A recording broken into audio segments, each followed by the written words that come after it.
Hi, this is Sam and welcome to this week's market commentary. U.S. stock rose on Wednesday with the S&P 500 index rebounding from an 8-week low as energy shares rallied and investors watched developments on Syria. The U.S. and the U.K. have said that they are prepared to take military action against Syria without authorization from the United Nations Security Council. The S&P 500 rose 0.3% to close at 1634. The index closed just below its average level for the past 100 days after slipping below it yesterday for the first time since June. The Dow Jones Industrial closed at 14,824, up by 48 points. The S&P 500 had lost 4.4% from a record high on August 2nd amid of growing speculation that the Federal Reserve will reduce its monthly bond buying program. Minnesota Central Bank's July meeting released August 21st showed policymakers supported stimulus cuts this year if the economy improves. Fed stimulus has helped push the S&P 500 up as much as 153% from its March 2009 low. As better than estimated corporate earnings also fueled gains. Investors need to be cautious for the coming month of September as important decisions pertaining to debt ceiling and tapering might be underway, making the market even more volatile. Plus, the Middle Eastern crisis might act as a fuel to the fire, and if things get worse than this, then the technical correction of 10% seems quite possible in the coming months ahead. The index of pending home sales dropped 1.3%, the most this year, after 0.4% decrease in June. The dollar strengthened 0.7% against the yen and 0.5% versus the euro.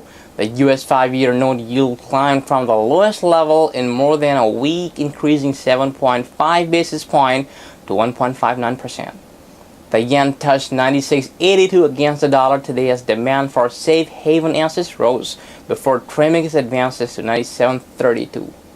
The commodities advance amid the biggest retreat in U.S. shares since June shows attention is shifting to armed conflict and away from the world economy. Oil and the S&P 500 have been positively correlated since April 2011 as the global financial crisis receded. The link is breaking down on concern as U.S. tech may escalate and disrupt supplies from the region that holds almost half of all the proven oil reserves. Oil climbed to a 2-year high on concern that conflict in Syria may spread and threaten oil supplies from the Middle East. European stocks dropped to the lowest level in 6 weeks as concern grew that the U.S. will take military action against Syria. The Stocks Europe 600 index lost 0.4% to 297 at the close of trading, its lowest level since July 17. The gauge fell as much as 1.1% in intraday trading. It has still advanced 8.1% since this year's low on June 24th as the European Central Bank pledged to keep interest rates low.